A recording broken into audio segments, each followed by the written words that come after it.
नमस्कार साथियों, मेरा नाम है एस एन भारती और आप देख रहे हैं करंट अफेयर्स सेगमेंट का नया वीडियो। और आज तारीख है आपको 1 अक्टूबर 2025। हम लोग जो है 1 अक्टूबर 2025 से जितने भी करंट अफेयर्स के महत्वपूर्ण प्रश्न बन सकते हैं उस सभी पर डिस्कस करेंगे। पीडीएफ आप हमारे टेलीग्राम चैनल से डाउनलोड कर सकते हैं, जिसका लिंक मैंने इस वीडियो के डिस्क्रिप्शन बॉक्स में दे दिया है। तो आप इस लिंक पर जाकर टेलीग्राम चैनल ज्वाइन कर सकते हैं। और हम लोगों को दिखाई पड़ता है थीम पर जो देखने को मिल रहा है, पहले आपको स्लाइड पर क्या देखने को मिल रहा है, भारत और पाकिस्तान के बीच जो है फिर से मुकाबला होने वाला है, महामुकाबला होगा। और ये कितने तारीख को? बहुत जल्द होने वाला है फिर से।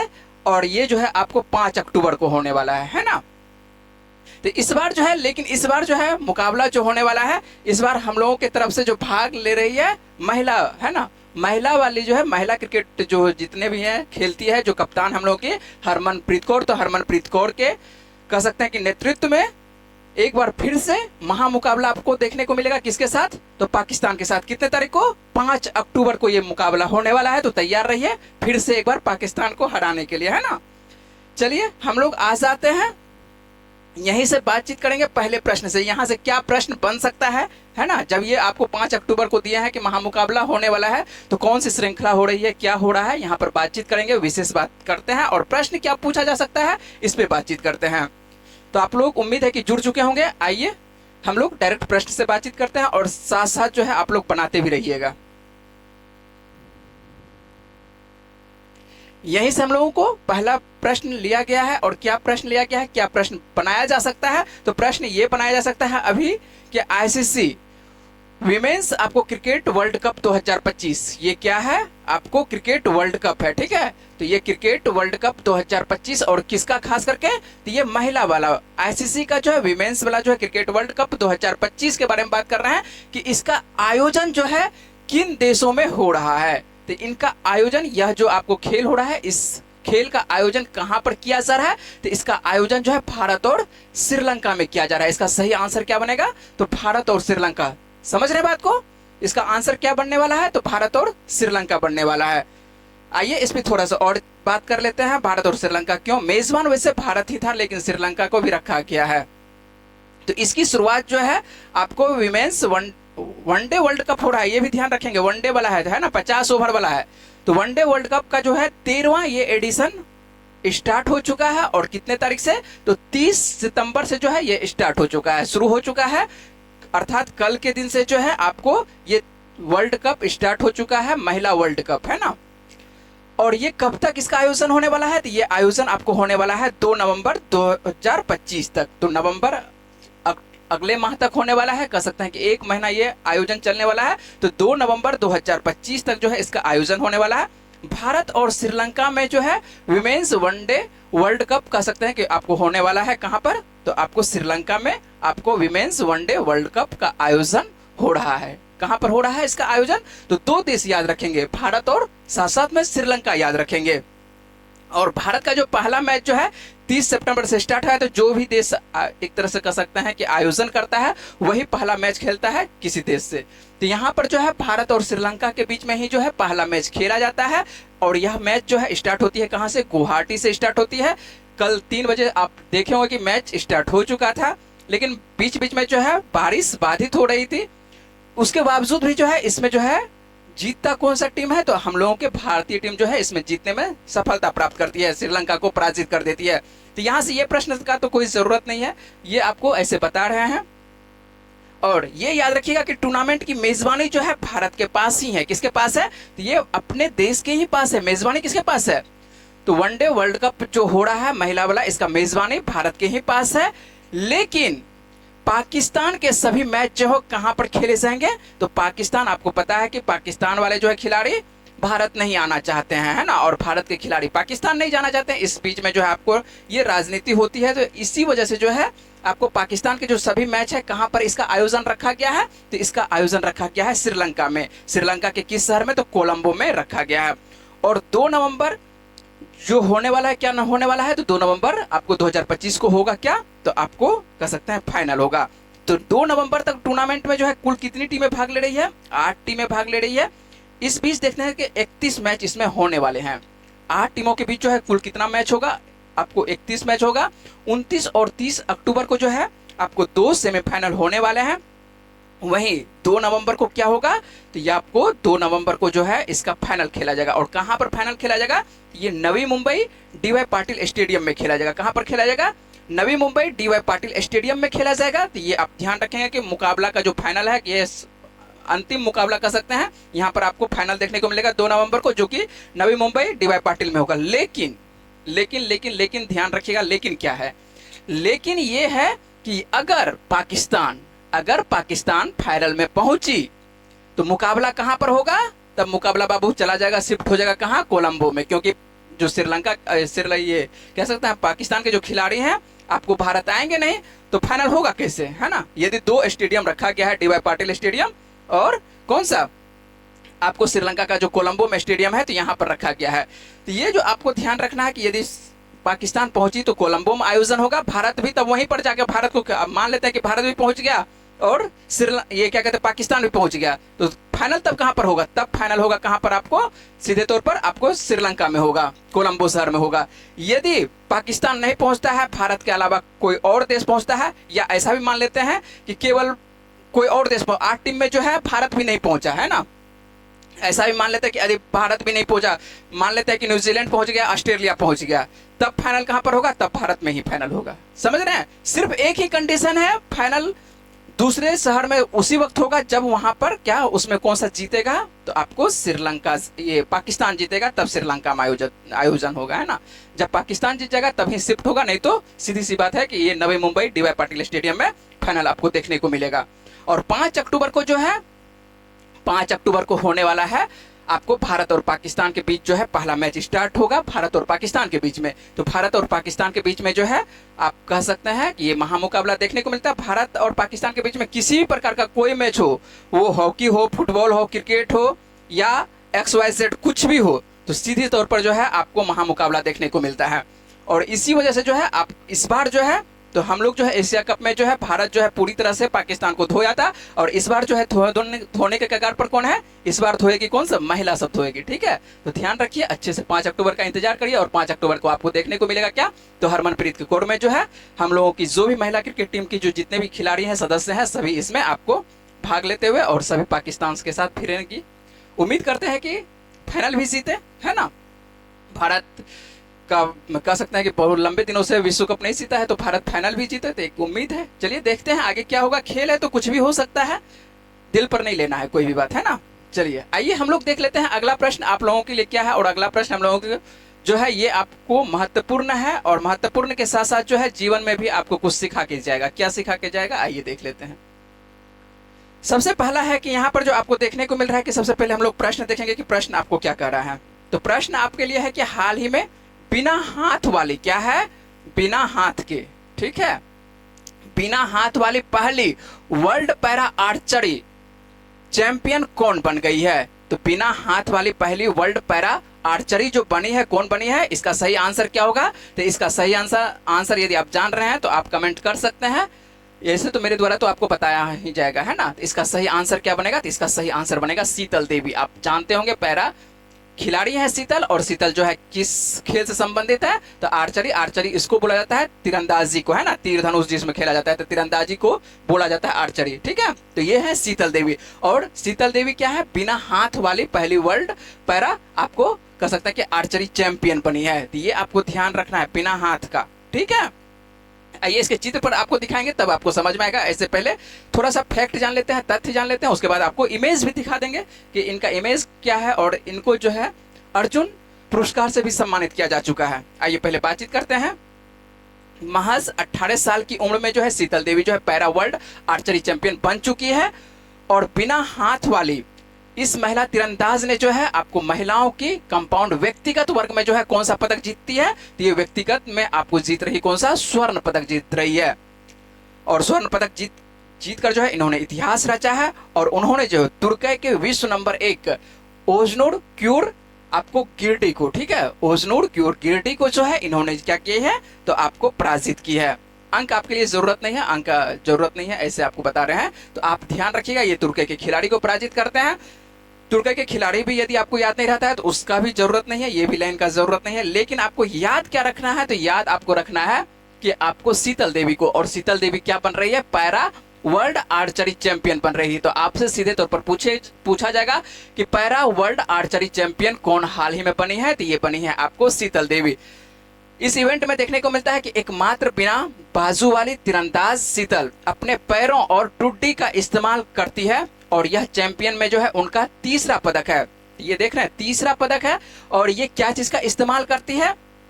हाथ तो इनके पास है नहीं, हाथ है नहीं, तो ये अपने पैरों की टुड्डी का इस्तेमाल करती है। ठीक है, अपने पैरों और टुड्डी का इस्तेमाल करती है। सॉरी, यहाँ पर पैरों और टुड्डी होगा। पैरों और क्या चीज का इस्तेमाल करती है? ये टुड्डी का इस्तेमाल करती है, और इसी के साथ जो है ये तीरंदाज का प्रयोग करती है, आर्चरी ये का प्रयोग करती है। और उसके बाद शीतल देवी को जो है ये लाइन याद रखिएगा, 2024 में जो है राष्ट्रपति द्रौपदी मुर्मू के द्वारा जो है अर्जुन पुरस्कार से सम्मानित किया जा चुका है। तो 2024 में इनको क्या मिलता है? आपको मिलता है सीधे तौर पर अर्जुन पुरस्कार मिलता है। सबसे पहले आपको शुरुआत में बोले थे कि यहाँ से आपको सीखने को एक लाइन मिलेगा। क्या सीखने को मिलेगा? देखिए, सबसे पहले तो ये आपको इमेज जो देखने को मिल रहा है ये शीतल देवी का इमेज है, और यही बन रही है वर्ल्ड आपको चैंपियन बन रही है। किसमें? आर्चरी, तीरंदाजी में बन रही है। ठीक है, इसको तीरंदाजी भी खेल कहा जाता है। और अब देखिए ये इमेज यदि आपको अच्छे स्पष्ट तौर पर देखने को मिल रहा होगा कि इनको हाथ नहीं है ना, ये बिना बाजू की है। ठीक है, यहाँ पर इनको हाथ नहीं है। और ये प्रयोग क्या चीज की करती है? तो ये अपना पैर और क्या कहते हैं टुड्डी का इस्तेमाल करती है और तीरंदाज का प्रयोग करती है।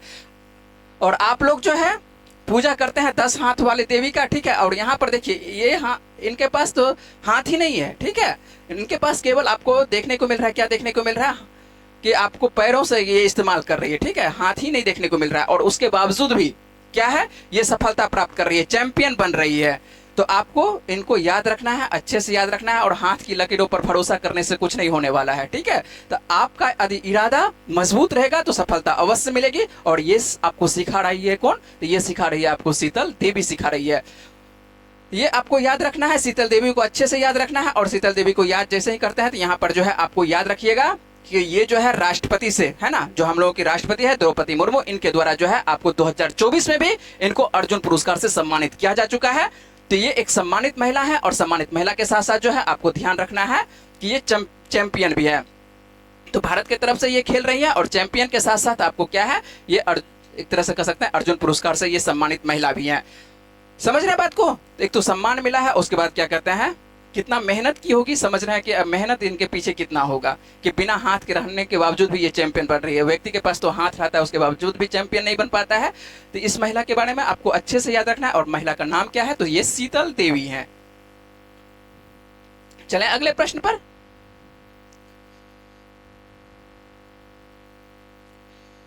चलिए, सभी प्रश्न महत्वपूर्ण है, और अटॉर्नी जनरल आप लोग पढ़ते होंगे। भारतीय राज्य व्यवस्था में आप लोगों को पढ़ाया गया होगा, आर्टिकल के साथ पढ़ाया गया होगा। और यहाँ पर आपको याद रखना है, और ये प्रश्न भी आपको सीधे तौर पर पूछा जाता है। क्या है प्रश्न? पहले प्रश्न देखते हैं कि हाल ही में अटॉर्नी जनरल ऑफ इंडिया के कार्यकाल को जो है कितने वर्ष के लिए जो है बढ़ा दिया गया है। तो कितने वर्ष के लिए बढ़ा दिया गया है ये ध्यान रखेंगे। और जो अटॉर्नी जनरल थे उन्हीं का कार्यकाल क्या कर दिया गया है? बढ़ाया गया है। सभी बात करेंगे कौन है नहीं है। तो यहाँ पर पहले ध्यान रखेंगे प्रश्न क्या कर रहा है। प्रश्न पूछा रहा है कि आपको अटॉर्नी जनरल ऑफ इंडिया के कार्यकाल को जो है कितने वर्ष के लिए बढ़ा दिया गया है। तो ये आंसर होगा, इसका सही आंसर क्या होगा?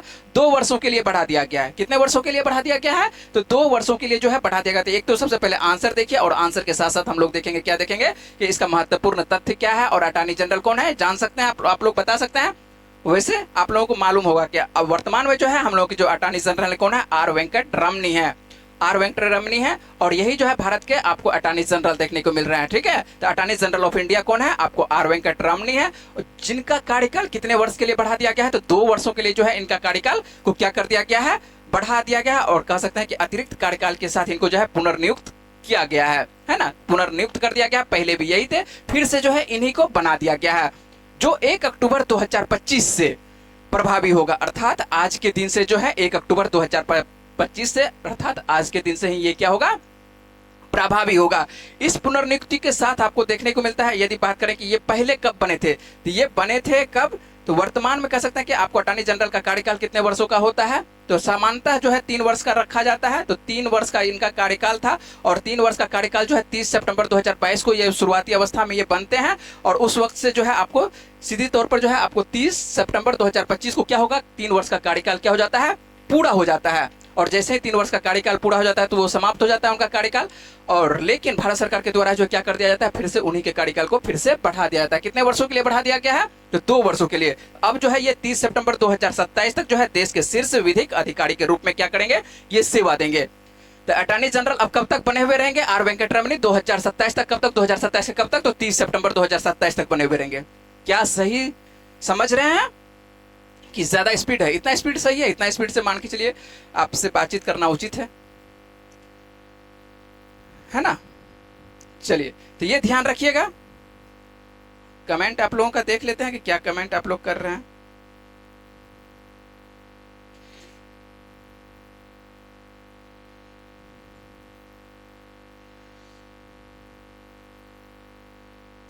चलिए, प्रिंस कुमार का कमेंट आ रहा है, ठीक है, जो आंसर दे रहे हैं सही है आंसर, है ना? अब किसका आंसर लिखे हैं वो तो आप नंबर दिए नहीं है, चलिए कोई बात नहीं है। आइए हम लोग देख लेते हैं, यहाँ पर सीधे तौर पर बातचीत कर लेते हैं। तो आप उम्मीद है कि 2 नंबर का ही आंसर दिए होंगे, और 2 नंबर का आंसर जो आपको बन रहा था, क्या आंसर बन रहा था? तो ये आंसर बन रहा था 2 वर्ष बन रहा था। सही है आंसर आपका प्रिंस जी। चलिए, और यहाँ पर आपको बात कर रहे थे, थोड़ा सा और लाइन बात करना है इसी का। सबसे पहले तो आप भारतीय राज्य व्यवस्था पढ़ते हैं, और भारतीय राज्य व्यवस्था में आप लोगों को सर पढ़ाए होंगे, क्या पढ़ाए होंगे कि अटॉर्नी जनरल के बारे में। और जब अटॉर्नी जनरल के बारे में पढ़े होंगे तो क्या पढ़े होंगे कि अटॉर्नी जनरल ऑफ इंडिया जो है भारत सरकार का प्रमुख कानूनी सलाहकार होता है। क्या होता है? भारत सरकार का ये प्रमुख कानूनी सलाहकार होता है। यहाँ पर जो है आपको पॉलिटी नहीं पढ़ा रहे हैं, केवल रिवीजन करवा रहे हैं। यदि आप सर से पढ़े होंगे तो ये रिवीजन आपका हो जाएगा, है ना? तो ये ध्यान रखिएगा। तो अटॉर्नी जनरल जो है आप क्या होता है, भारत सरकार का क्या होता है, ये प्रमुख कानूनी क्या कह सकते हैं, सलाहकार होता है। और ये सर्वोच्च न्यायालय के साथ साथ जो है उच्च न्यायालयों में राज्य का प्रतिनिधित्व करता है। तो इसको जो है अधिकार है कि सर्वोच्च न्यायालय के साथ साथ राज्य के उच्च न्यायालयों में भी ये कहीं पर भी भारत का प्रतिनिधित्व ये कर सकता है। यह जो एक संवैधानिक पद है, आपको पता होना चाहिए कि यह क्या है, एक संवैधानिक पद है, जिसे संविधान के आर्टिकल कहां पर, तो ये आर्टिकल जो है आपको 76 में जो है ये आपको देखने को मिलेगा। 76 के तहत कह सकते हैं कि स्थापित किया गया है एक पद, और यह पद जो है संवैधानिक पद है, जिनका नाम क्या है, आपको अटॉर्नी जनरल ऑफ इंडिया नाम है। और अटॉर्नी जनरल की नियुक्ति जो है किनके द्वारा की जाती है? तो इनकी नियुक्ति जो है राष्ट्रपति के द्वारा की जाती है, और केंद्रीय मंत्रिमंडल की सिफारिश पर की जाती है। केंद्रीय मंत्रिमंडल तो सिफारिश करते ही हैं, और नियुक्ति किसके द्वारा? तो नियुक्ति सीधे तौर पर आपको भारत के राष्ट्रपति के द्वारा किया जाता है। उम्मीद है कि आप समझ रहे होंगे बात को। वर्तमान में भी यही है ना? वह यही थे, आर वेंकटरमणी ही थे, लेकिन इनका कार्यकाल समाप्त हो रहा था कल के दिन। अब इनके कार्यकाल को कितने वर्ष के लिए बढ़ा दिया गया है? तो 2 वर्ष के लिए बढ़ा दिया गया। तो सीधा सा आंसर है, इसमें कुछ ऐसा नहीं है। अटॉर्नी जनरल के बारे में आप लोग पहले से ही जानते होंगे, आप लोगों को केवल सिर्फ रिवीजन करवा दिया कि आर्टिकल क्या है। तो आर्टिकल 76 है, और ये जो आप देखने को मिल रहा है आपको तस्वीर, यही है आपको अटॉर्नी जनरल ऑफ इंडिया, जिनका नाम क्या है, आपको आर वेंकटरमणी है, ठीक है? तो आर वेंकटरमणी के बारे में आपके पास किताब में होगा, यदि किताब में होगा तो वहां पर सिर्फ कार्यकाल बढ़ाने लेना है कि कितने वर्ष तक और आप ये रहने वाले हैं, तो ये 2 वर्ष और ऐड कर देना है इसमें, ठीक है?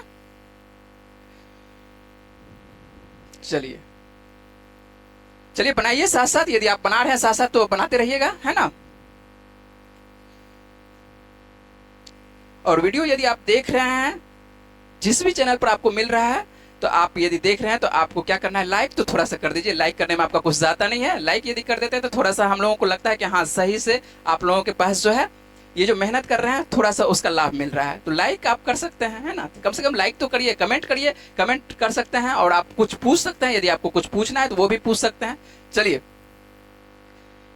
यहाँ पर आइए बातचीत कर लेते हैं, अगले प्रश्न पर बात कर लेते हैं। और अगला प्रश्न भी जो है आपको कोई ना कोई नियुक्ति है। क्या है नियुक्ति? तो हाल ही में जो है किसे भारतीय रिजर्व बैंक का डिप्टी गवर्नर नियुक्त किया गया है। तो ये भी प्रश्न अच्छा प्रश्न है ना? तो डिप्टी गवर्नर के बारे में पूछा जा रहा है। तो डिप्टी जो भी प्रश्न अभी दे रहे हैं, अभी तक में सभी प्रश्न आपके लिए आने वाले दिनों में किसी भी परीक्षा में आपको पूछा जा सकता है। तो यहाँ पर ध्यान रखिएगा कि हाल ही में जो है क्या है कि भारतीय रिजर्व बैंक के डिप्टी गवर्नर का पद जो है उसको डिप्टी गवर्नर के पद पर किनको नियुक्त किया गया है। तो डिप्टी गवर्नर के पद पर किनको नियुक्त किया गया है? हाल ही में पूछा जा रहा है कि हाल ही में, ये ध्यान रखिएगा, हाल ही में लगा हुआ है ना।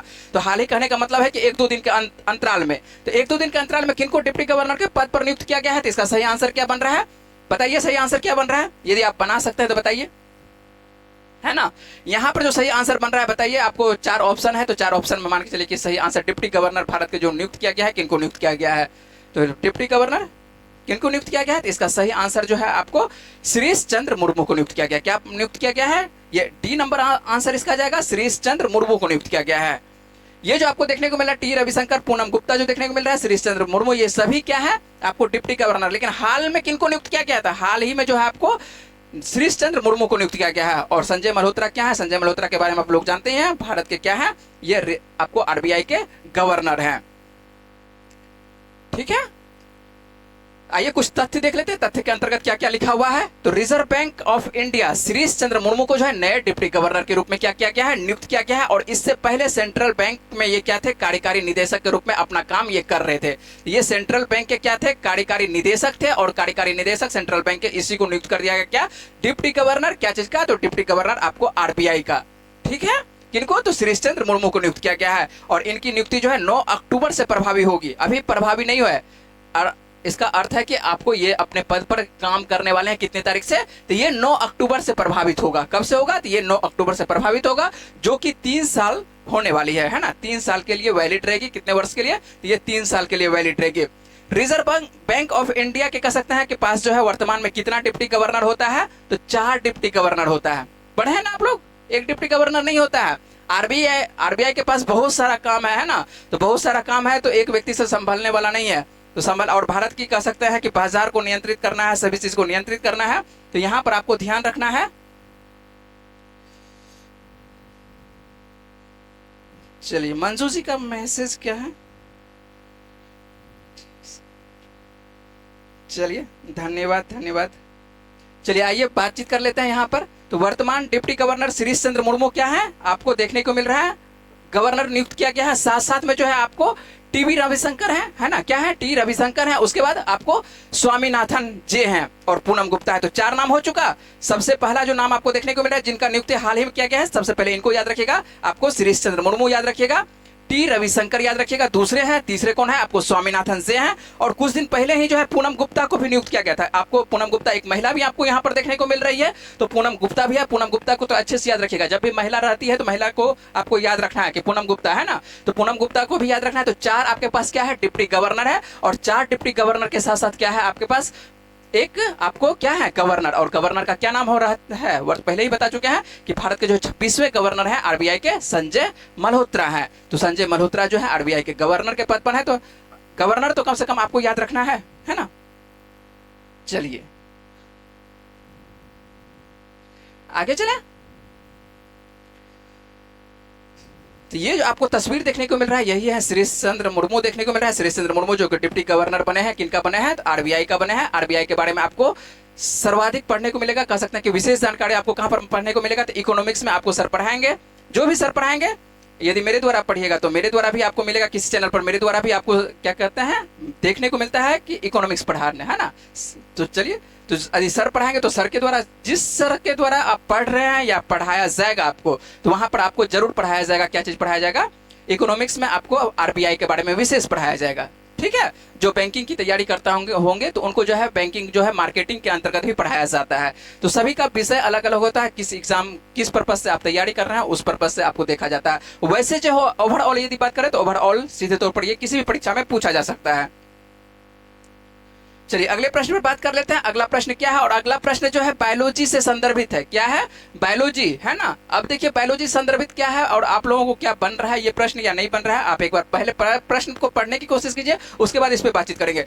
भारत का पहला केंद्रीय उत्तक बैंक, किसके बारे में बात कर रहे हैं, उत्तक बैंक के बारे में बात कर रहे हैं। आप लोग तो अभी तक रुपया वाला बैंक के बारे में जानते होंगे ना। तो उत्तक बैंक निम्न में से किस शहर में शुरू किया गया है। सबसे पहले जब बायोलॉजी पढ़ाया गया होगा आप लोगों को, सेल के बारे में, कोशिका के बारे में पढ़ाया गया होगा। बहुत सारे कोशिका मिलकर क्या बनते हैं, उत्तक का निर्माण करते हैं, है ना। और बहुत सारे कह सकते हैं उत्तक जगह आपको एक जगह रहता है तो वो क्या निर्माण करता है, अंग का निर्माण करता है, शरीर का एक अंग बनाता है। ठीक है, तो आपको ये सब पढ़ाया गया होगा। यहाँ पर विशेष तो बातचीत नहीं करेंगे कोशिका पर, सीधे तौर पर यहाँ पर बात कर रहे हैं। अब समझ में आ चुका होगा कि उत्तक कहाँ से आ रहा है ना, टिश्यू जिसको बोलते हैं। ठीक है, यहाँ पर जो आपको देखने को मिल रहा है, पूछ रहा है कि भारत का पहला केंद्रीय, पूछ रहा है कि भारत का पहला केंद्रीय उत्तक बैंक जो है किस शहर में शुरू किया गया है। आसान प्रश्न है, लेकिन पढ़ा हुआ रहेगा तभी बाबू बनेगा, नहीं पढ़ा हुआ रहेगा तो ये बनने वाला नहीं है ये प्रश्न, है ना। आप ऐसे तब तो अंदाजा लगाना पड़ेगा आपको, ऑप्शन तो आपके पास 4 ही है, तो ये आपको ध्यान रखना पड़ेगा। क्या है इसका आंसर जो बनने वाला है, क्या बनने वाला है, आप बताइए कहां पर बनने वाला है, कुछ बता सकते हैं। इसका आंसर होगा कहां पर होगा, दिल्ली होगा। क्या होगा आंसर, इसका आंसर जो बनेगा दिल्ली बनेगा। कहां बनेगा, दिल्ली बनेगा। ठीक है, तो ध्यान रखिएगा, भारत का पहला केंद्रीय उत्तक बैंक जो है, इसका जो है सीधे तौर पर जो है मौलाना आजाद मेडिकल कॉलेज जो कि दिल्ली में है, और डेंटल काउंसिल है ना, डेंटल काउंसिल और सेंट्रल टिश्यू बैंक नवनिर्मित कार्यालय का जो है यहाँ पर उद्घाटन किया गया है। ठीक है, तो कहाँ पर, ये आप ध्यान रखिएगा कौन सा मेडिकल कॉलेज है, तो ये आपको मौलाना आजाद मेडिकल कॉलेज है, जो कि कहाँ पर आपको देखने को मिल रहा है, ये दिल्ली में देखने को मिल रहा है। और दिल्ली में जो है डेंटल काउंसिल डीडीसी के अंतर्गत जो है आपको सेंट्रल टिश्यू बैंक नवनिर्मित कार्यालय का यहाँ पर क्या किया गया है, उद्घाटन किया गया। किसके द्वारा, तो स्वास्थ्य एवं परिवार कल्याण मंत्री वर्तमान में कौन है, आपको डॉक्टर पंकज कुमार सिंह है, और इन्हीं के द्वारा। ठीक है, तो पंकज कुमार सिंह के द्वारा, तो ये आपको जरूरत नहीं है पंकज कुमार सिंह के बारे में, लेकिन आपको जो जरूरत है ये ध्यान रखना है कि मौलाना आजाद मेडिकल कॉलेज और दिल्ली, जो दिल्ली में अवस्थित है, यहीं पर आपको देखने को मिल रहा है, क्या देखने को मिल रहा है, नवनिर्मित कार्यालय का उद्घाटन। किस चीज का, तो आपको टिश्यू बैंक का। ठीक है, जो उत्तक बैंक है, उत्तक बैंक का जो आपको देखने को मिल रहा है, यहीं पर देखने को मिल रहा है, दिल्ली में देखने को मिल रहा है। सेंट्रल टिश्यू बैंक के होने से उत्तक या अस्थि प्रत्यारोपण की आवश्यकता वाले मरीज जो है अब सीधे संस्थान में ही इन्हें प्राप्त कर सकेंगे, जहां पहले ऐसी सामग्री बाजार से क्या करनी पड़ती थी, खरीदनी पड़ती थी। तो यदि आपको किसी को भी टिश्यू की आवश्यकता होती थी, उत्तक की आवश्यकता होती थी, पहले क्या करना पड़ता था, इसको बाजार से खरीदना पड़ता था। ठीक है, लेकिन अब क्या है, एक जगह से कह सकते हैं कि बैंक अवस्थित रहेगा, और बैंक से क्या किया जा सकता है, आसानी से, अब इधर उधर भटकना नहीं पड़ेगा, बाजार में भटकना पड़ता था, आपको व्यवस्था करना पड़ता था। अब जो है सीधे तो पर बैंक रहेगा तो एक जगह अवस्थित रहेगा, और आसानी से जो है मरीज को क्या होगा, यहाँ पर सुविधा मिलने वाली है। तो सेंट्रल टिश्यू बैंक के होने से क्या होगा, उत्तक या अस्थि प्रत्यारोपण में यहाँ पर क्या होगा, मरीज को क्या होगा, अब सीधे संस्थान से ये प्राप्त हो सकेंगे, और उनको फायदा देखने को मिलेगा। और यह अत्याधुनिक सुविधा देश के किसी भी दंत चिकित्सा संस्थान में जो है अपनी तरह का ये क्या है, पहला है। और ये जो है किस क्षेत्र में लाया गया है, तो अभी जो है फिलहाल देखने को मिल रहा है, ये दंत चिकित्सा है ना, जो दांत का जो चिकित्सा होता है, यहाँ पर कह सकते हैं कि अभी यूज होगा। ठीक है, पूरी तरह से यूज नहीं होगा, केवल अभी दंत चिकित्सा में। और ये जो उत्तक जो है, उत्तक के बारे में आप लोगों को पता है कि शरीर की ये कोशिकाएं होती है जो एक जैसे कार्य करती है। ये क्या करती है, एक जैसे ये कार्य करती है, और एक साथ मिलकर ये किसी अंग को बनाती है, जैसे मांसपेशी उत्तक, हड्डी उत्तक, तंत्रिका उत्तक, ये सब आप पढ़े होंगे, बायोलॉजी में पढ़े होंगे, अच्छे से पढ़े होंगे कि उत्तक जो है क्या काम करती है। तो सीधी सी बात है कि सेल से क्या बनता है, उत्तक बनता है, उत्तक से क्या बनता है, अंग बनता है ना। और इसका आपको देखने को मिल रहा है। अब देखिए, बहुत ज्यादा बातचीत कर चुके हैं आप लोगों को, बातचीत करते हैं इसलिए है कि आप समझिए, ये आप लिखने की आवश्यकता नहीं है। जो आपको महत्वपूर्ण पॉइंट लगेगा वो आपको बता देंगे कि ये पॉइंट आपको लिख लेना है। यहाँ पर जो है केवल आपको ध्यान रखना है कि मौलाना आजाद मेडिकल कॉलेज जो कि आपको दिल्ली में है, और यहीं पर जो है सेंट्रल टिश्यू बैंक का क्या किया गया है, कार्यालय खोला गया है। समझ रहे हैं बात को ना, और यहाँ पर ज्यादा कुछ याद नहीं रखना है। ठीक है ना, चलिए अगला प्रश्न पर बात करते हैं। और अगला प्रश्न जो है आपको पर्यावरण संबंधित प्रश्न है। यदि आप पढ़ रहे होंगे ज्योग्राफी, और ज्योग्राफी के अंतर्गत आप लोगों को तो ज्योग्राफी में ही पर्यावरण पढ़ा दिया जाता है, लेकिन जो पढ़े होंगे, क्या पढ़े होंगे, खास करके यदि बात करें कि यदि यूपीएससी का आप अच्छे से तैयारी करे होंगे, यदि दिल्ली में करे होंगे, पटना की बात नहीं कर रहे, पटना में तो बात ही नहीं कर सकते पटना वाले का। ठीक है, जो पटना में जो आप जिनसे पढ़ते हैं, जिनका नाम आप कह सकते हैं कि ग्लोबल, ठीक है, तो उनके बारे में बात नहीं कर रहे हैं ना, छोड़ देते हैं, वहां पर बातचीत नहीं करेंगे। आप लोगों को हो सकता है कि तकलीफ भी ना हो जाए, है ना, क्योंकि प्रशंसक ज्यादा है उनका, तो प्रशंसक ज्यादा उनका है तो तकलीफ भी हो जाता है आप लोगों को। ठीक है,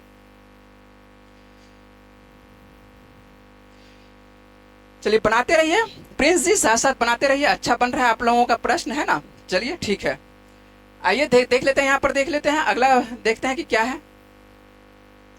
अगला प्रश्न जो हम लोगों को, आपको नेक्स्ट प्रश्न जो देखने को मिल रहा है, क्या देखने को मिल रहा है कि अंतर्राष्ट्रीय प्रकृति संरक्षण संघ, है ना, और आप लोगों को बार बार पूछा जाता है IUCN के अंतर्गत किस जानवर को रखा गया है, क्या है, नहीं है ना, इस जगह से आपको बार बार देखने को मिलता है। तो अंतर्राष्ट्रीय प्रकृति संरक्षण संघ जो है भारत के किस राज्य में स्थित पहले डुगोंग संरक्षण रिजर्व को जो है मान्यता प्रदान की है।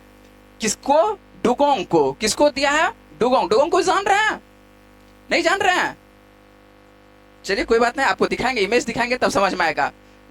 चलिए सबसे पहले आप लोगों को ऐसे बातचीत कर लेते हैं। बातचीत ये करते हैं कि गाय है ना, हिंदू धर्म में क्या बोला जाता है कि गाय जो है एक तरह से पवित्र है ना। वो अब जब गाय आती है तो एक तो जो देसी गाय है, देसी गाय के साथ साथ मान के चलिए कि आपको जितने भी गाय हैं सबको मान के चलिए, हिंदू धर्म में क्या माना जाता है, थोड़ा सा विशेष महत्व दिया जाता है। गाय जैसे ही नाम आता है विशेष महत्व दिया जाता है उसमें। अब नील गाय है, कौन कौन गाय है, अब गाय बहुत प्रकार की होती है, यदि आपको जानकारी नहीं है ना, तो बहुत सारा गाय होता है। और आपको ये दिखा देते हैं, ये जो आपको है डुगोंग जो है ये भी गाय ही है ना, ये लेकिन समुद्री गाय है। ठीक है, इसको समुद्री गाय बोला जाता है। पहले इमेज ही देख लीजिए, उसके बाद बात करते हैं प्रश्न पर, ठीक है। तो ये भी क्या है, गाय ही है, और ये भी गाय को क्या किया जाता है, ये आपको देख रहे हैं, ये समुद्री गाय और शाकाहारी है, ठीक है। मछली इस जगह आपको देखने को मिल रहा है, लेकिन मछली ये नहीं खा रही है, मछली भी अपना कह सकते हैं भोजन तलाश कर रही है। आपको किससे, नीचे में, समुद्र के नीचे में आपको क्या देखने को मिलता है, घास देखने को मिलता है ना, जो घास और छोटे छोटे पौधे आपको देखने को मिलता है। तो समुद्र में भी ये ज्यादा गहराई में नहीं होता है, जहां समुद्र में कह सकते हैं कि घास पाई जाती है और छोटे छोटे आपको वृक्ष पाई जाती है समुद्र के नीचे में, इसका अर्थ है कि वो 200 मीटर तक ही होगा।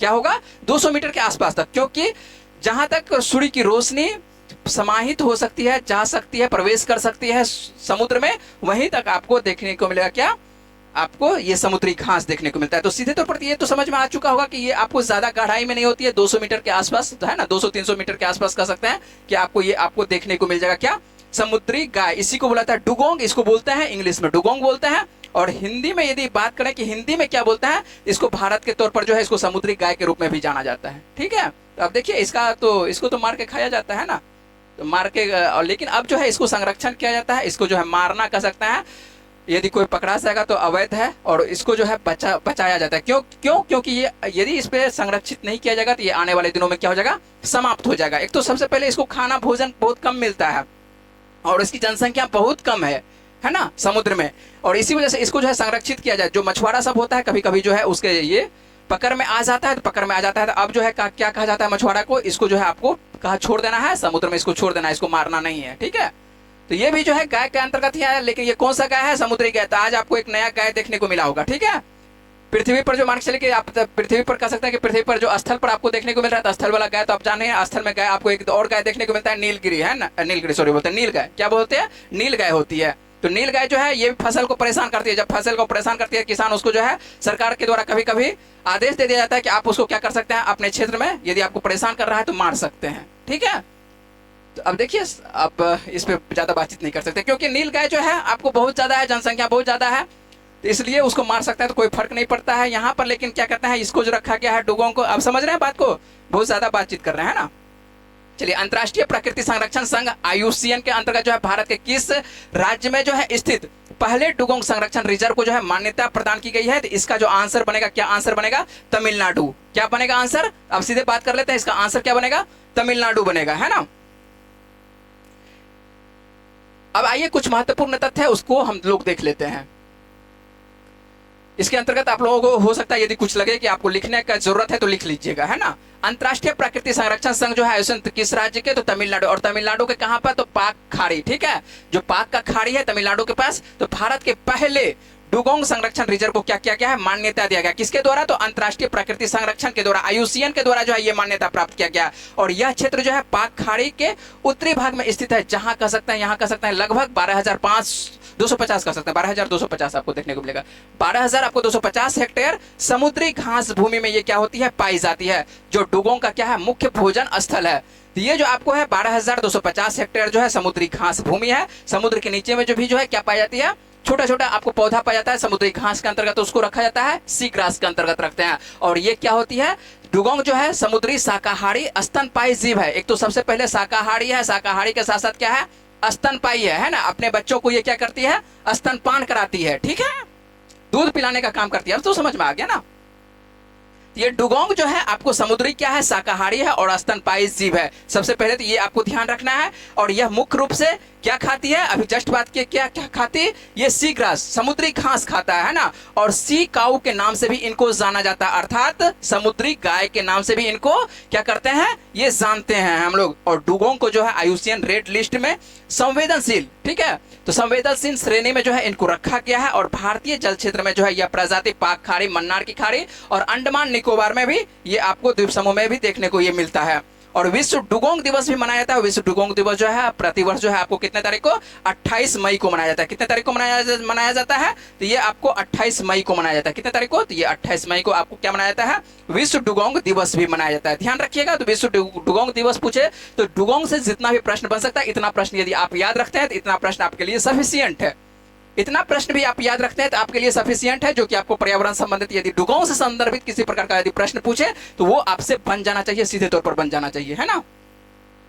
चलिए हम लोग बातचीत कर लेते हैं। डुगोंग को आपको दिखा ही दिया कि डुगोंग, ये जो आपको तस्वीर एक बार फिर से देख लीजिए, ये जो आपको देखने को मिल रहा है, अब अच्छे से आप समझ सकते हैं कि स्तनपायी के अंतर्गत भी है और समुद्री घास खाता है ना। ये किसी भी मछली उछली खाने का ये काम नहीं करती है ना। थोड़ा सा विशाल का आपको देखने को मिल रहा है, ठीक है। चले अगले प्रश्न पर। आप लोग उम्मीद है कि दशहरा अच्छे से मना रहे होंगे, है ना। आप लोग घूम रहे होंगे अच्छे से। चलिए यदि आप घर पर हैं तो अच्छे से दशहरा मनाइए, अच्छे से आप जो भी खाना पीना खाते हैं जो भी, तो अच्छे से खाइए पीजिए। घर गए हैं तो क्या घर में क्या करना है, खाना पीना है अच्छे से ना, साथ साथ में इधर उधर घूमते रहना है। चलिए अब घूमते घूमते साथ साथ क्या करना है, कभी कभी बीच बीच में पढ़ भी लेना है। जब समय मिले तो पढ़ लीजिएगा। करंट अफेयर्स आपको मिल रहा है, अभी तो आप फ्री होंगे। जब भी घूमते होंगे तो शाम में ही घूमते होंगे, अभी तो आप फ्री होंगे, तो कम से कम आप देख लीजिए 10 से 15 मिनट 20 मिनट जो भी आपको समय लगे तो आप देख सकते हैं इसको, है ना। यदि देख लेते हैं तो आपके पास क्या हो जाएगा, चलते फिरते आप कह सकते हैं कि आपको करंट अफेयर्स तैयार हो जाएगा, है ना। चलिए आइए अगले प्रश्न पर बात करते हैं। और अगला प्रश्न भी जो है आपको खेल से संदर्भित है। और ये प्रश्न भी, सभी प्रश्न आपको जो भी प्रश्न देते हैं सभी प्रश्न महत्वपूर्ण देने की कोशिश करते हैं कि जो कि सीधे तौर पर परीक्षा में पूछा जाए। और ऐसा नहीं कि घिसी पीटी प्रश्न नहीं उठा उठा के रख देते हैं कि जो प्रश्न आप पढ़ रहे हैं लगातार, यहाँ पर किसी भी दिन जो है आपको ऐसा नहीं है कि जो प्रश्न पढ़ा चुके हैं वही प्रश्न देखने को मिलता है। प्रतिदिन आपके पास नया प्रश्न है, और नया प्रश्न जब भी है तो आपको अच्छे से करंट अफेयर्स को याद रखना पड़ेगा और लिख लिख के याद रखना पड़ेगा। ऐसा नहीं है कि लिखिएगा नहीं तो आपको याद नहीं रहेगा। चलिए आप बना सकते हैं साथ साथ, यदि आप बना रहे हैं तो बनाइए साथ साथ, है ना। क्या हुआ, आप लोग बनाना छोड़ दिए साथ साथ। कभी कभी होता क्या है कि आप लोग तो आते हैं ऑनलाइन पे, आते हैं और ऑनलाइन पर देखते हैं कि चलो कौन पढ़ा रहे हैं, तो देखते हैं कि अरे सर के चैनल पर ये कौन आ गया है वहाँ से, है ना। तो कभी कभी जो है आपको दूसरे टीचर भी पढ़ाएंगे। ऐसा नहीं कि सर हर वक्त तो सर नहीं पढ़ा सकते हैं, सर भी पढ़ाते हैं आपको। मेरे द्वारा आपको करंट अफेयर्स मिल रहा है और अन्य टीचर के द्वारा जो है आपको अन्य विषय का आपको सिलेबस पढ़ाया जाएगा, ठीक है। सभी विषय आपके लिए महत्वपूर्ण है, सभी विषय जब महत्वपूर्ण है तो आपको सभी पढ़ना ही पड़ेगा, ठीक है। आपको मिल रहा है विषय तो आप उसका महत्व समझिए और अपने तरह से आप उसको तैयार करने की कोशिश कीजिए। किसी भी एग्जाम की तैयारी कर रहे हैं तो आप तैयार करिएगा तो आपके लिए बेहतर फायदा होगा। चलिए उम्मीद है कि आप लोग बना चुके होंगे। यहाँ पर जो है अब आप बात करते हैं कि भारत ने जो है कोलंबो में आयोजित 7वां सेफ अंडर 17 की बात कर रहे हैं। तो 17 जो है फुटबॉल खिताब किसे हराकर जीता है, तो ये कौन जीता है, तो भारत ने, सीधे तौर पर पूछ रहा है कि भारत ने जो है कोलंबो में आयोजित 7वां आपको सेफ अंडर 17 फुटबॉल खिताब जो है किसको पराजित करके जीता है। तो किसको पराजित करके जीता है, तो इसका सही आंसर क्या होगा, तो इसका सही आंसर होगा बांग्लादेश। किसको पराजित किया है, तो इसका जो है आंसर होगा बांग्लादेश को पराजित किया है ना। यहाँ पाकिस्तान पहुंच ही नहीं पाता है तो पाकिस्तान, तो यह आंसर क्या होगा, बांग्लादेश, ठीक है। और आयोजन सेफ अंडर 17 का जो है आयोजन, सबसे पहले आयोजन याद रखिएगा। तो आयोजन कहां पर हुआ है, तो कोलंबो। कोलंबो कहां पर है, श्रीलंका में। किसी भी तरह से पूछ सकता है, देश पूछ सकता है, शहर पूछ सकता है, तो आपको ध्यान रखना है कोलंबो में क्या कहते हैं, सेफ अंडर 17 फुटबॉल चैंपियनशिप में जो है भारत ने जो है पेनल्टी शूट आउट में, किस आउट में, पेनल्टी शूट आउट में जो है बांग्लादेश को 4-1 से हराकर 7वीं बार, लगातार कितनी बार कर सकते हैं, ये 7वीं बार खिताब क्या कर लिया भारत अपने नाम किया है। और भारत जो है हाफ टाइम में कह सकते हैं कि 2-1 से आगे था, लेकिन बांग्लादेश जो है आखिरी मिनट में है स्कोर जो है बराबर कर देता है। उसके बाद जो है होता है क्या है, पेनल्टी शूट आउट होता है। आप यदि फुटबॉल देखते होंगे तो फुटबॉल में नियम जानते होंगे कि पेनल्टी शूट आउट होता है। पेनल्टी शूट आउट के अंतर्गत देखते हैं कि भारत जो है आसानी से बांग्लादेश को क्या कर देता है, पराजित कर देता है। और ये जो है सभी खिलाड़ी हैं, हम लोगों के सभी खिलाड़ी हैं, भारत के सभी खिलाड़ी हैं। तो आपको ध्यान रखना है अंडर 17 ये सेफ चैंपियन कौन बन रहा है, तो भारत बन रहा है, ठीक है। प्रश्न आसान है, और प्रश्न आसान है तो ये किसको पराजित करके, ये बांग्लादेश को पराजित करके। चलते हैं अगला प्रश्न देख लेते हैं। अगला प्रश्न आप लोगों के क्या है, 2025। अब देखिए खेल से संदर्भित बहुत, संडे जब भी होता है तो संडे के आसपास में जो है आपको खेल बहुत सारा होता है, ठीक है। कल आपको करंट अफेयर्स किसी कारणवश नहीं मिल पाया था, जब कल करंट अफेयर्स नहीं मिला था तो आज जो है आप लोगों को देख रहे हैं तो यहाँ पर जो है बहुत सारा खेल हुआ है इस बीच में। तो 2025 महिला रग्बी विश्व कप, ये भी देखिए विश्व कप है ना। और जब भी विश्व कप है तो ये विश्व कप कौन सा खेल का है, तो ये महिला रग्बी का है। कौन सा खेल का है, ये महिला रग्बी है और 2025 वाला। तो इस तरह से आप प्रश्न याद रखिएगा, महिला रग्बी विश्व कप 2025 का विजेता कौन सा देश बन रहा है, तो ये कौन सा देश बन रहा है, विजेता जो है सीधे तौर पर बन रहा है, कौन सा देश बना है, इंग्लैंड बना है ना। रग्बी में हम लोग उतना भाग ही नहीं लेते हैं, भारत की तरफ से उतना भाग ही नहीं लिया जाता है। और इसमें जो है लंबा लंबा जो खिलाड़ी रहता है, खास करके खेला तो जाता ही है, ऐसा नहीं कि नहीं खेला जाता है, खेला तो जाता है, लेकिन उसमें प्रदर्शन जो है हम लोगों का खास से अच्छा नहीं है। प्रदर्शन जो है जो भी कह सकते हैं यूरोप के कंट्री का देश है उसका प्रदर्शन खास से यहाँ पर अच्छा देखने को मिलता है। और इसी वजह से जो आपको देखने को मिलता है महिला रग्बी विश्व कप के विजेता कौन सा देश है, इंग्लैंड है। कौन सा देश है, तो इसका आंसर जो बन रहा है, क्या बन रहा है, आंसर इंग्लैंड बन रहा है, ठीक है। तो प्रश्न आसान है, प्रश्न आसान है तो ये सब ध्यान रखिएगा। तो आइए देख लेते हैं महत्वपूर्ण तथ्य के अंतर्गत क्या क्या लिखा हुआ है। 2025 महिला रग्बी विश्व कप की विजेता जो है, विजेता कौन सी टीम बनी है? तो इंग्लैंड बनी है। आपको पहले ही बता चुके हैं इंग्लैंड की टीम क्या है, विजेता है, जिसने सेमीफाइनल में जो है फाइनल बनना हो, जिसने जो है फाइनल में जो है कनाडा को जो है आपको 1-3 से क्या किया है, पराजित किया है।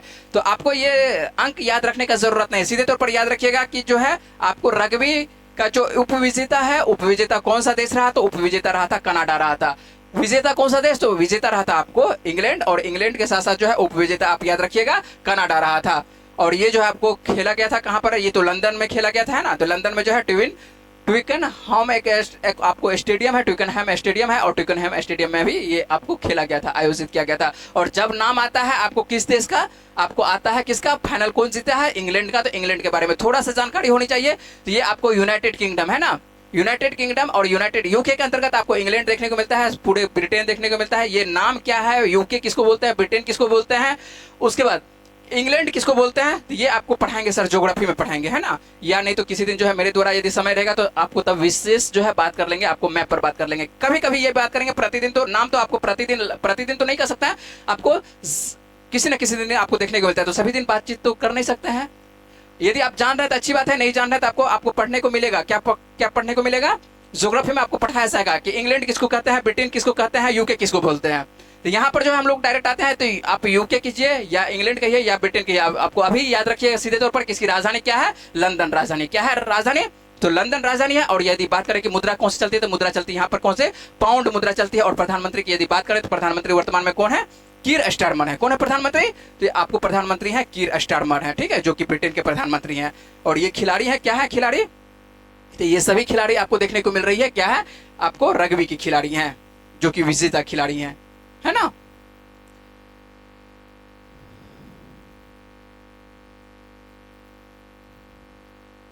चलिए अगले प्रश्न पर बात कर लेते हैं। अगला प्रश्न आप लोगों के लिए क्या है, और ये भी प्रश्न आपको कहीं ना कहीं बायोलॉजी से संदर्भित है, और बायोलॉजी के साथ साथ आपको पूछा जा रहा है, राज्य पूछा जा रहा है। तो भारत का पहला एकीकृत ऑन्कोलॉजी अनुसंधान और देखभाल केंद्र जो है किस राज्य में खोला गया है? तो ऑन्कोलॉजी, सबसे पहले आप लोगों को यह भी प्रश्न पूछा जाता है कि ऑन्कोलॉजी के अंतर्गत किसका अध्ययन करते हैं? बता सकते हैं आप लोग?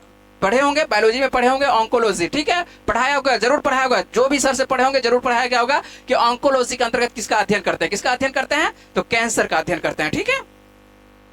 आइए यहाँ पर प्रश्न आपको आंसर नहीं बताया, चलिए कोई बात नहीं, यहाँ पर आंसर आपको बता देता है। तो भारत का पहला एकीकृत ऑन्कोलॉजी अनुसंधान और देखभाल केंद्र जो है किस राज्य में खोला गया है? तो इसका सही आंसर क्या है? तो इसका सही आंसर है आपको गोवा में। कहां पर है इसका सही आंसर? तो गोवा में खोला गया है।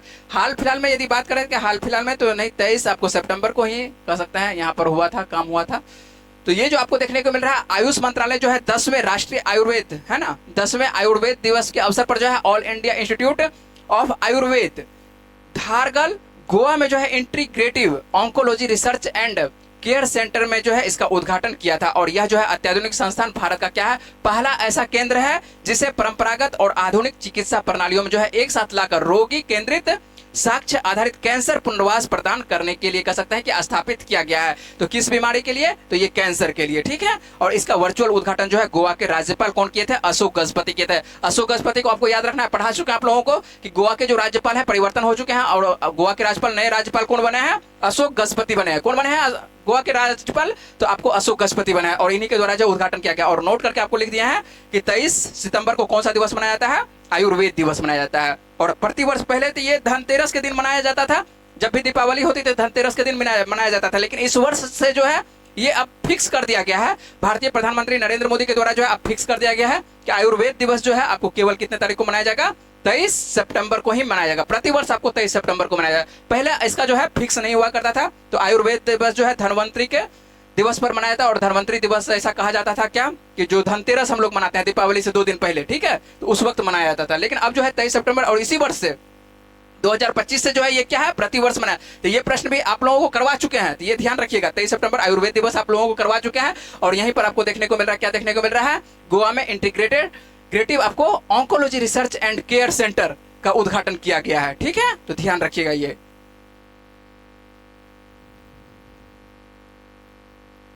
चलिए अगला प्रश्न जो है आपको, ये भी प्रश्न आपको पर्यावरण से संदर्भित है, और पर्यावरण से संदर्भित है तो ये भी प्रश्न पर हम लोग बातचीत करते हैं। क्या है आप लोगों का मैसेज देख लेते हैं, आपको जो कमेंट है क्या है? गुड मॉर्निंग सर, ठीक है, चलो ठीक है, गुड मॉर्निंग जी। चलिए, आंसर सही दे रहे हैं, बिल्कुल सही दे रहे हैं, बिल्कुल सही है। चलिए आइए बातचीत कर लेते हैं, अगले प्रश्न में बात कर लेते हैं। अगला प्रश्न का आंसर देने के कीजिए, यहाँ पर देख आप लोग बताइए कि कौन सा आंसर होगा, है ना। आइए पहले बात कर लेते हैं, पहले प्रश्न आप लोगों को पढ़ के सुनाते हैं, क्या है प्रश्न, है ना। हाल ही में मुखी, किसके बारे में बात कर रहे हैं, मुखी, मुखी नाम है, क्या है, मुखी नाम है, ठीक है। तो मुखी जो है भारत में जन्मा पहला वयस्क चीता बन गया है, और इसका जन्म जो है किस राष्ट्रीय उद्यान में हुआ था, ये पूछा जा रहा है। और ये जो मुखी है, ये इनका जन्म हुआ था 2023 के आसपास में जन्म हुआ था, है ना, आपको बताएंगे 2023 में तो ये जन्म होता है। और ये क्या पूछा जा रहा है, ये अब जो है वयस्क हो चुकी है, क्या हो चुकी है, ये एडल्ट हो चुकी है, और एडल्ट हो चुकी है तो क्यों, इसके बारे में प्रश्न देना पड़ा है। और नाम ये क्या है, मुखी के बारे में है। तो मुखी क्यों इंपॉर्टेंट है, सबसे पहले तो ये जानकारी होनी चाहिए कि मुखी इंपॉर्टेंट क्यों है। और सबसे पहले यहाँ पर आंसर बना लेते हैं, उसके बाद जो है इसका तथ्य क्या बन रहा है, महत्वपूर्ण तथ्य क्या बन रहा है, उस पर भी बातचीत करते हैं। तो ये है, आपको आंसर क्या बन रहा है, बताइए आप लोग क्या आंसर बन रहा है। अभी तक तो आंसर नहीं दिए आप लोग, आंसर दे सकते हैं, ठीक है, यदि आप जानकारी है आपके पास तो आंसर दे सकते हैं। एक बार फिर से आपको बताते हैं, मुखी के बारे में पूछा जा रहा है, और मुखी पूछा जा रहा है कि ये किस राष्ट्रीय उद्यान में जो है इसका कह सकते हैं कि जन्म हुआ था। इसका जन्म कहां पर हुआ था, इसका जो जन्म हुआ था कोनो राष्ट्रीय उद्यान में। कहां पर, इसका सही आंसर क्या हो रहा है, सॉरी, तो यहां पर इसका जो सही आंसर बन रहा है क्या बनेगा, तो कोनो राष्ट्रीय उद्यान बनेगा, ठीक है। आइए यहाँ पर महत्वपूर्ण तथ्य क्या है, क्यों इस प्रश्न को लेना पड़ा है, आइए सबसे पहले उसको भी जानकारी होनी चाहिए, उस बात भी जान लेते हैं। सबसे पहले यहाँ पर देख लेते हैं, तो ये कोनो कहां पर है, कोनो आपको जो राष्ट्रीय उद्यान देखने को मिल रहा है, कोनो जो आपको नेशनल पार्क है, सबसे पहले इसके बारे में जानिए। तो ये किस राज्य में अवस्थित है, तो ये आपको अवस्थित है कहां पर, मध्य प्रदेश में अवस्थित है। सबसे पहला प्रश्न तो ये भी पूछा जा सकता है कि कोनो के बारे में, तो कोनो राष्ट्रीय उद्यान कहां पर है, तो कोनो राष्ट्रीय उद्यान जो है आपको मध्य प्रदेश में है, ठीक है। और यहीं पर जन्म लेती है, कौन जन्म लेती है, आपको मुखी जन्म लेती है ना। और मुखी क्या है, ये चीता है, मुखी जन्म लेती है, क्या है, ये चीता है। क्यों इंपॉर्टेंट है, इतना बातचीत कर लेते हैं।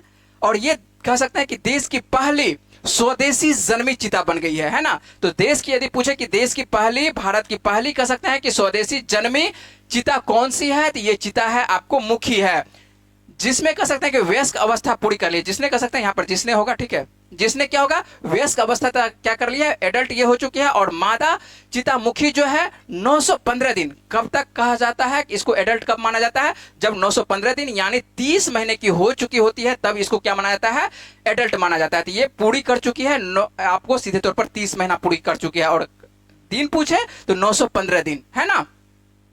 अब यहाँ ध्यान रखिएगा, मुखी जो है अब वयस्क श्रेणी में इसको शामिल कर लिया गया है। और मध्य प्रदेश के कोनो राष्ट्रीय उद्यान में जो है नामीबिया से जो है चीता लाया गया था, है ना। और चीता, उसका क्या नाम था, ज्वाला, क्या नाम था, भारत के द्वारा जो है नाम रखा गया था, भारत के प्रधानमंत्री के द्वारा नाम रखा गया था नामीबियाई चीता का, ज्वाला।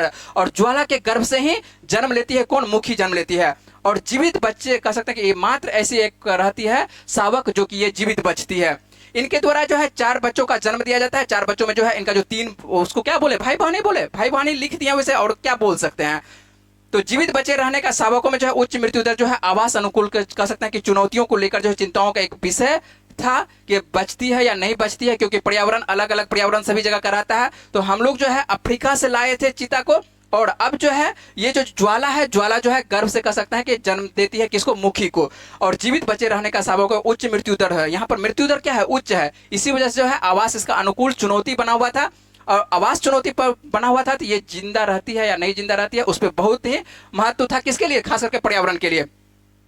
मुखी जो है ज्वाला के 29 मार्च, आप देखिए आपको डेट के साथ आपको दे दिया, 29 मार्च 2023 को जो है जन्मे 4 शावकों में से, कितने शावकों में से, वैसे बता चुके आपको, 4 शावकों में से जो है एक थी।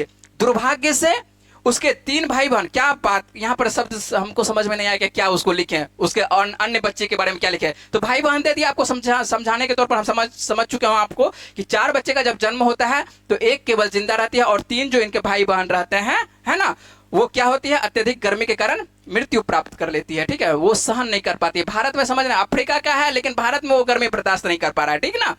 तो ये आपको देखने को मिल रहा है कहाँ का, नामीबिया का। और प्रोजेक्ट चीता जो है कब चलाया गया था, प्रोजेक्ट चीता जो है 17 सितंबर 2022 को शुरू किया गया था। कब शुरू किया गया था, ये याद रखिएगा, ये आपके लिए इंपॉर्टेंट रहेगा, है ना। प्रोजेक्ट चीता जो है कब स्टार्ट किया गया था, तो प्रोजेक्ट चीता जो है 17 सितंबर 2022 को। यही प्रश्न जब दिया जाता है, इस तरह का प्रश्न दिया जाता है, तो आप लोगों को लगता है क्या है कि बहुत पीछे से करंट अफेयर्स पूछा जा रहा है। वर्ष चल रहा है 2025 और पूछा जा रहा है 2022 का, किस तरह का प्रश्न पूछा जाता है। इस बार आप बीपीएससी में देखे होंगे, सिविल वाला में देखे होंगे कि बहुत पीछे जाके प्रश्न पूछा जाता है और इसी तरह का प्रश्न पूछा जाता है।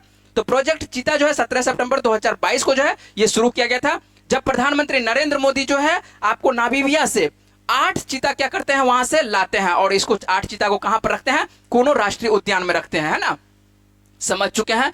प्रश्न को लंबे तरीके से आपको बातचीत करके समझाने की कोशिश की है। सबसे पहले कोनो, अब आसान भाषा में बात कर लेते हैं कि कोनो नेशनल पार्क जो है कहां पर अवस्थित है, मध्य प्रदेश में अवस्थित है और यहां पर जो है भारत के प्रधानमंत्री के द्वारा जो है 2022 में जो है 8 चीता लाया जाता है, ठीक है।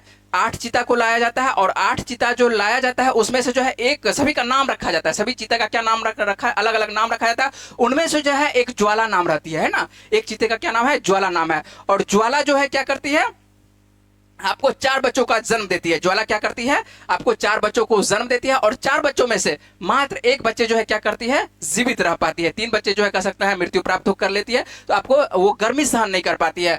तो सीधे तौर पर जो है एक आपको जिंदा रहती है और एक जो जिंदा रहती है वो क्या रहती है, आपको मुखी, उसका क्या नाम है, मुख्य। और ये जो है एडल्ट हो चुके हैं, एडल्ट हो चुकी, तो इसका मतलब है कि आप 915 30 महीने ये जिंदा रह, यही है आपको मुखी। ये जो आपको तस्वीर देखने को मिल रहा है यही मुखी है। कोनो नेशनल पार्क से ये तस्वीर लिया गया है, आपको इमेज जो लिया गया है, ठीक है। कोनो नेशनल पार्क पर उसका जो साइट है कोनो नेशनल पार्क का, वहां पर से ये आपको इमेज लिया गया है।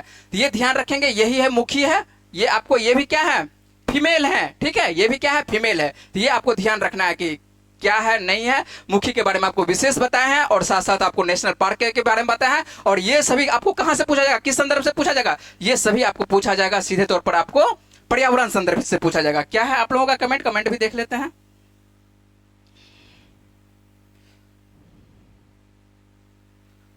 चलिए, सही है तनु जी, आपका जो मैसेज आ रहा है सही है।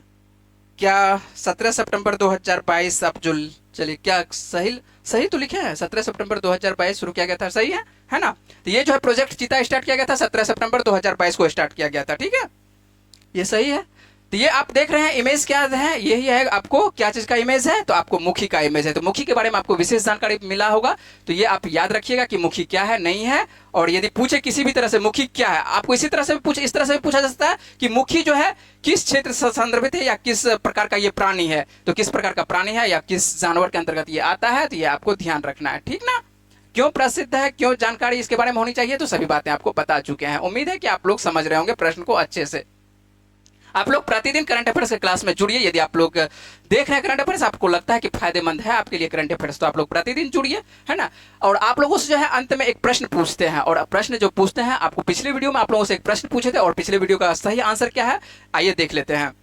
जूनियर विश्व रैंकिंग में शीर्ष पर पहुंचने वाली पहली भारतीय जूडो खिलाड़ी कौन बन गई है। शीर्ष में पूछा जा रहा है कि शीर्ष पर पहुंची है और उसमें किस खेल में, तो ये जूडो में। और जूडो में पूछा जा रहा है कि भारत की पहली ऐसी कौन सी खिलाड़ी है जो कि शीर्ष पर पहुंची है, तो ऐसी खिलाड़ी कौन है, इसका सही आंसर कौन है, हिमांशी टोकस है। अधिकांश छात्रों ने इस प्रश्न का जवाब जो है लिखे हैं कमेंट बॉक्स में, और बहुत सारे नहीं लिख रहे हैं। तो आप लोग जो है जो भी प्रश्न पूछते हैं आप लोग कम से कम आंसर देने की अवश्य कोशिश कीजिए। और इसके बारे में यदि आपको जानकारी नहीं है तो पिछले वीडियो में आप जा सकते हैं और वहां पर जो है इसके बारे में विशेष करके बताए हैं, तो आप वहां से भी इसके बारे में पढ़ सकते हैं। यहाँ पर आप लोगों से केवल पिछले वीडियो का ये प्रश्न है, तो इसलिए केवल आंसर बता दिए हैं कि हिमांशी टोकस इसका आंसर होगा। जाते जाते जो है आप लोगों को जो है एक प्रश्न छोड़ के जाएंगे और इसका जवाब आप लोगों को देना है यूट्यूब के आपको कमेंट बॉक्स में देना है। क्या है प्रश्न, आइए बातचीत कर लेते हैं। और ये प्रश्न आप लोगों का आसान प्रश्न है, बीसीसीआई के नए अध्यक्ष के रूप में जो है किसे नियुक्त किया गया है। तो बीसीसीआई का नया अध्यक्ष जो है आपको पिछले वीडियो में पूरे विस्तार से बताए थे कि बीसीसीआई का नया अध्यक्ष जो है किनको नियुक्त किया गया है। आपके पास ये 4 ऑप्शन है, ये 4 ऑप्शन में से आपको जो उचित लग रहा है आंसर, यदि आप जान रहे हैं तो इसका आंसर आपको कमेंट बॉक्स में देना है। जिस भी चैनल पर आप देख रहे हैं उस चैनल पर आपको जाना है, अपने कमेंट बॉक्स में आप इसको लिखना है, ठीक है, आंसर को। यदि आपको वीडियो अच्छी लग रही है तो वीडियो को क्या करना है, लाइक करना है, चैनल को क्या करना है, सब्सक्राइब करना है, और अपने दोस्तों के साथ वीडियो को क्या करना है, शेयर करना है। चलिए मिलते हैं आप लोगों से अगले वीडियो में, तब तक के लिए अपना ख्याल रखिए, पढ़ते रहिए। वीडियो में बने रहने के लिए बहुत बहुत धन्यवाद।